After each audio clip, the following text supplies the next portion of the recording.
Hello everyone. This is my presentation on the Tuskegee study of syphilis that happened in Alabama, and my name is Hillary Harr.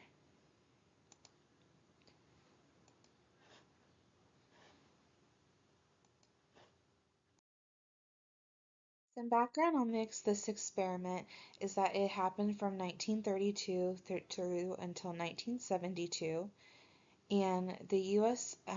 Public Health Service of untreated syphilis in Tuskegee.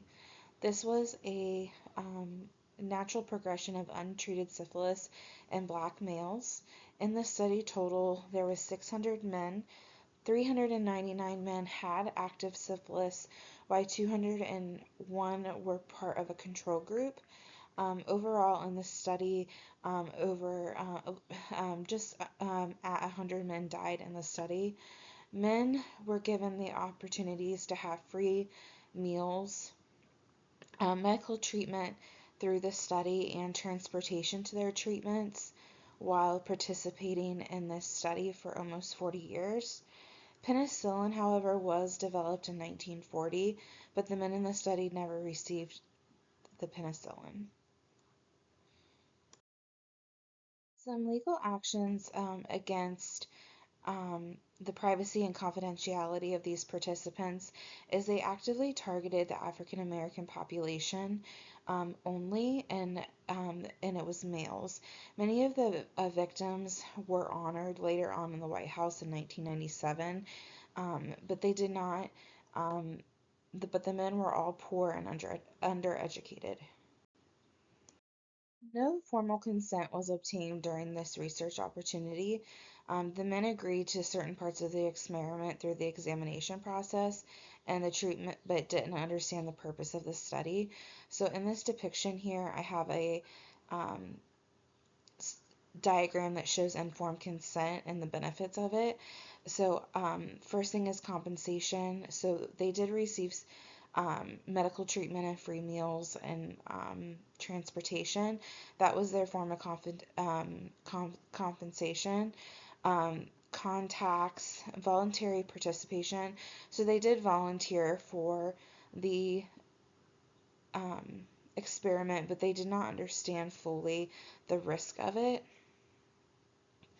Prescription of clinical investigation.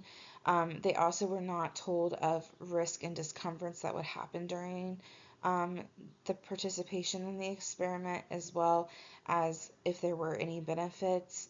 And then the alternative procedures I'd like to point out, because the development of penicillin was active in the 1940s, which they did not have access to.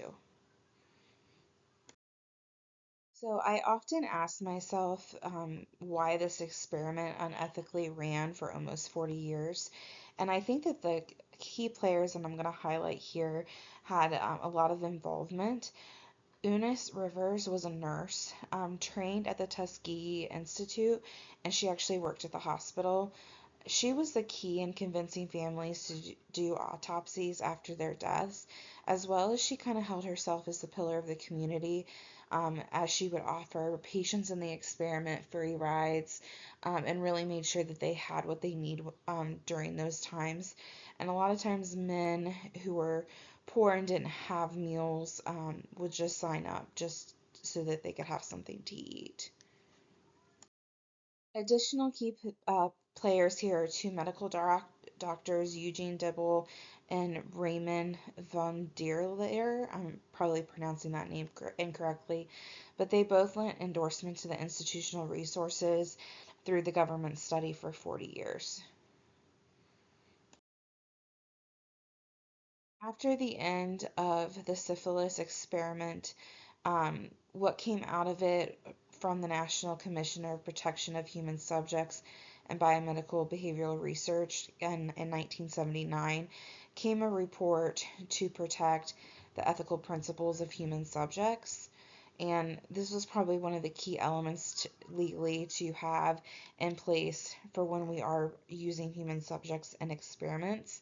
Some of the key principles that are addressed in this report is that you must have an informed consent. Participants are supposed to understand clearly what their involvement in the study is, as well as assessments of the risk and benefits. So they should not be surprised by anything that happens within the study, as well as how the selection of the subjects are taken into consideration. Below here are a list of my references from this experiment, of this study. I think we've learned a lot as a society about how to treat ethically our human subjects, but it does, become alarming that this did happen and really not that long ago, and that it happened over 40 years. So I think it's always a good idea for us, to remember where we came from and to continue to do the best ethical study research we can.